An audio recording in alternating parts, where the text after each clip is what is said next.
And speaking of choking, Hey, speaking of choking, as I said before, just to kind of switch gears to a little bit of a lighter-ish note.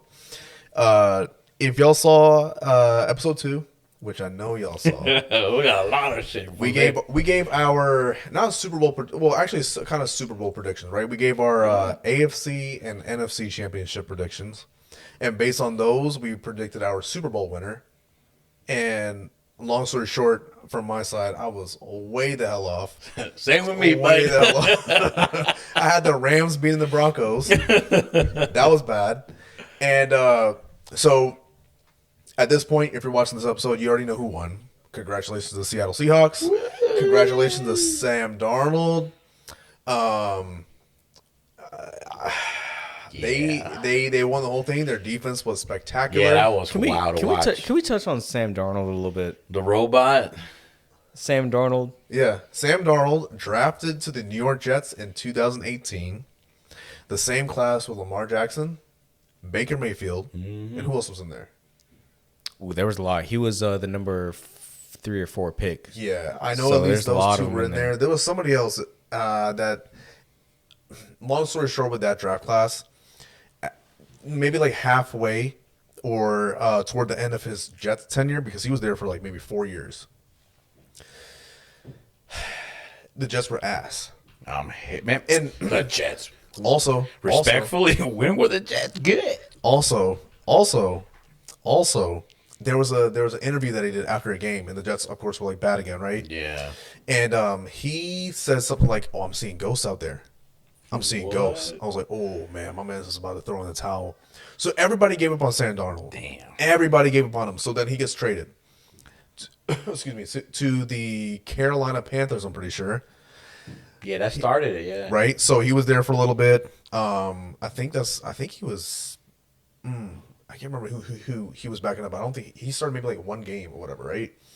And then he went to the. I want to say he went to the 49ers, and then he was backing up Brock Purdy. Never, I don't think he ever like really started a meaningful game. But he barely played, right? But he was a backup. Yeah, Okay, exactly. so I mean, at this point, right? You're like going from the Jets. You were bad. Panthers barely played. 49ers didn't like play that much or anything at all. And then you get sent to the Vikings. And after that incredible season, everybody's like, "Oh, you are a one-hit wonder," because remember they got stomped in the playoffs against the Rams. And then he gets sent to the he gets let go by the Vikings because they want to get JJ McCarthy, which Vikings fans I know are kicking themselves right now because Sam Darnold then goes to the Seahawks, and then people are kind of like writing off the Seahawks a little bit because they're like, okay, Sam Darnold is not going to repeat the same 14-3 type season that he had with the Vikings. Oh, Brother, he did. yeah, man, this hats off to him because guess probably what he did. And from those teams that doubted him, he was still probably studying film and still working on himself. So check this out. Okay, So we got the number 1 pick was Baker Mayfield. right. No rings. Yeah, I remember Right. that. Also with the Panthers. He was with the Panthers. Yeah, man, that's crazy. But he's been with what? Browns, like 4 or 5 teams. Yeah, man. So we have him. Sam Darnold's next at pick number 3. Okay, Just won the Super Bowl. right. And then we have Josh Allen, no Super Bowl. Yeah, Josh that's Allen's in what's the same crazy. class as him? Yeah. Josh Allen never. Josh Rosen Oh, out of the league. what a pull. Lamar Jackson. Right. He was the last one in the first round, right? Yeah. And So- then Mason Rudolph. Right. Went to the those were all the QBs? Oh, there's more, but There's no more, one but it's like later in rounds, yeah, right? no one cares about those names. But out of the first rounders, you have Baker Mayfield, who people were saying that he had a career renaissance after his time with the Rams, and he had that one game on prime time, and he was going off, right? Then he goes to the Tampa Bay Yeah, Buccaneers. I was gonna say they he went to the tears Bucs. it They up. went crazy. Everybody knows about Josh Allen. Josh Rosen was the one who was just like one and done. He was just like straight ass. But I think he was like the number 2 overall pick. One of the biggest QB busts, I think, in history, Yeah. right? I think next to maybe Ryan Jamarcus Leaf. Russell or Ryan Leaf. Ryan Leaf Yeah. and Jamarcus Russell. I think he's like, definitely up there he's with like right there, biggest yeah. busts Yeah. in draft history. And then you have Sam Darnold, but then you also have Lamar Jackson, who 2-time MVP, Yeah. one of the league's best. So I mean, like everybody's writing him up, and now he goes to the Seahawks Yeah, and man. just freaking dominates. He took And- advantage. Good defense to carry, and then he was tactical. Oh, yeah. And he was tactical in the pocket. Oh yeah, but remember, I said that the Rams were going to win the NFC Championship and move on to the Super Bowl. But the whole time, Sam Darnold throws for like 350 yards. Yeah, bro. That's 3 why I call him the touchdowns. robot. He has no emotions. It doesn't even matter to him. So props to Sam Darnold, bro. So Yeah, man. we are fully expecting an apology and a I love the Seahawks speech from Diego. What would you like to say, my friend? Hey, they just reinforced the tower too. He knows my joke, bro. I can't say it because I'm gonna get flagged for terrorism. Type shit. But I gotta give my respects to the Seahawks. They came correct, bro. Defense, like I knew, was gonna dominate. They was straight bullying. But still, it's forever and forever, Seattle Seahawks, because they shit. suck. Oh Jesus. That's all I'm gonna say. Jesus. I'm apologizing, but I still gotta go back to my roots, bro. You can't destroy my teenage years and expect me to be happy. Yes, you want a ring, but no, no. Like, it's just a Super Bowl, It's not that big. And you're a Packers fan, right? Absolutely, I'm a certified cheesehead, bro. I always got cheese on my mind. And the last time they were in the big game was Way back, 2014. 2014 was the year I didn't like them a lot. Oh, so the Seahawks have been there like quite a few times. Yeah, and then before that was I think it was 2011 was when we won the Super Bowl, but then 2014 was when I really didn't like them because of the way we lost to them. It was a great game. We go into overtime, and then Wilson just throws a fucking bomb, and it explodes on my TV. I'm just like, there goes my fun. So that's why I don't like the Seahawks. Always ruining my evening because I don't watch that much football. But when I do watch a Packers game, it's always a good game, and they always ruin that, bruh. Like, I'm not eating my food because I'm into the game, and then it ruin my appetite. I'm like, I'm still hungry, but I don't want to eat right now. I want to sip on the sorrow cup.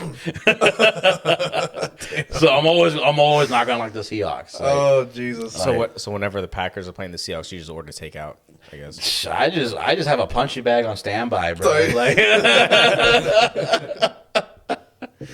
but yeah, man.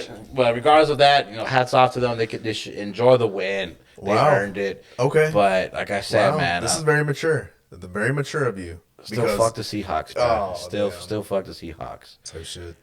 I didn't say it that day they won. I didn't say it. But once the Super Bowl's over, once the parade is done with, it's the next season. So fuck the Seahawks. At least you didn't jump ship to another team. Nah, I can't do that. I Right. don't do that. Unless Little brothers, we you know what I mean. We'll get into that later. kind of support the teams that We'll talk about that. But hey, first of all, all right, listen to this.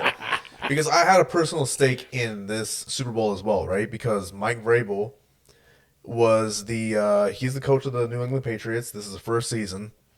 And if anybody just, keeps up with the NFL over the last few years, they know that the Titans fired him.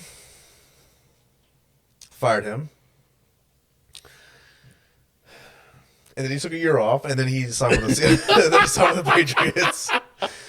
And I just knew, I just had a feeling. You know when you have a feeling that something's going to happen. You just have a feeling in your gut that something is going to happen once you see something new happen.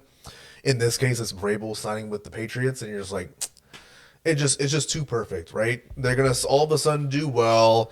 They're going to win the division. They're going to go to the Super Bowl, and they might win. For those of you out there, it's basically like you make a mistake with the one person that you're like, oh, I should not have made a mistake. Oh yeah, Yeah. The regret. Yeah. Oh my the god! And regret. then all Oh of a sudden they glow up, right? Yeah, and they're man. just like doing so much better, and you're just there like a sack of fucking potatoes. Then you'd be like, damn, I guess I'm a piece of shit. Right? I guess I'm just stupid, and I gotta live by myself, just being stupid. So I was rooting against the Patriots. Okay, I was rooting against them. I wanted was the too, Seahawks but to win. because I had to. I wanted the Seahawks to win.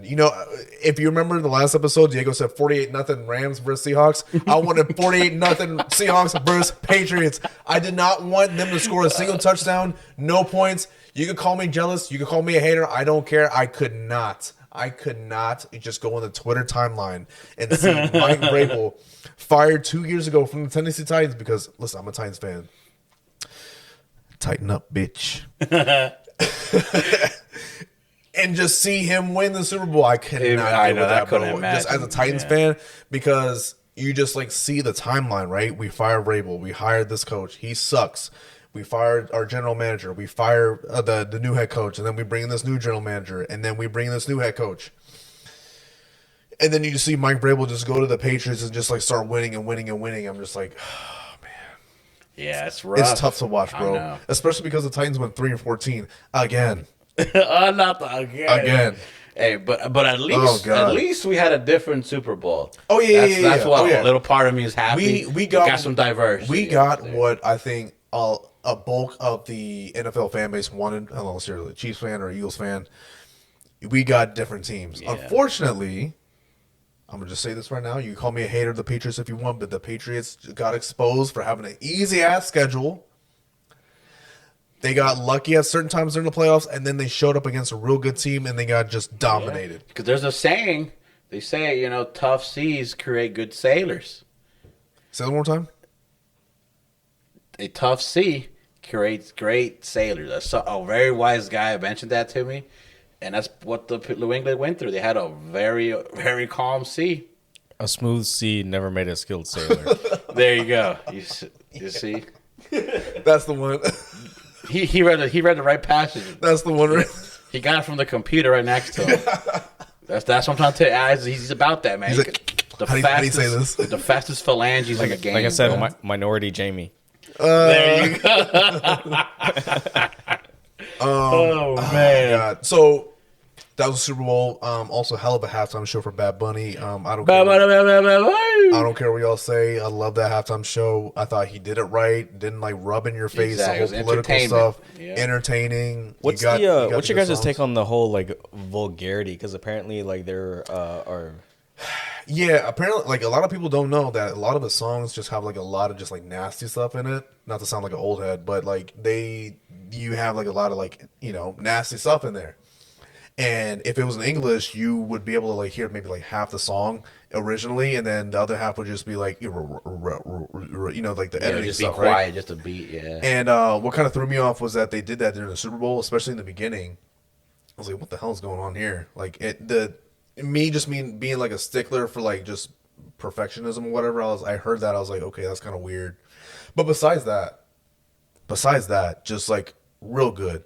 He played good songs. Exactly. The performance was good. You had some celebrities out there, like well-known Yeah. people. They all joined in. I liked the little Bush people. The Bush people were funny. Oh, the Bush- No! Wait! Hey! No! Oh, Jesus! No, the people who were dressed up as a sugarcane bushes. I think it was sugarcane. Oh no! You're not gonna do this to me. You're not gonna do this to me. No, you're not gonna. Don't put that on me, Ricky Bobby. Do not do that. No. But Alex, if I were to say that, No. this whole couch would have floated. Jesus. trying to tell No. We're not doing. we're not doing Bush. He said Bush. Bush people. Gente del bosque, bro. All right. Anyway, the people who dressed up as vegetation There it is. moving around. There Does that work? is. Does that work? Okay. Yes. That's, I thought that was acceptable. I thought that was a nice little touch. I mean, look what Bad Bunny's going through. Yeah, you have to be politically correct. Exactly. Like, He there's talking no about way. it was a good Super Bowl, and then he said fire. Jesus Christ! Now we're taking it back to Vietnam. Yeah, Jesus. but my take on it, bro, is simple. It's music. It's entertaining, and the fact that most people can't understand what he's saying and still liked it, you can argue that's good music. Oh, Alex, come back. We lost one. Hey, yo, MarkPrepped. Oh dog. shit! Oh my god! So that was an awesome Super Bowl halftime show. Awesome halftime show, bro. I mean, he did it right.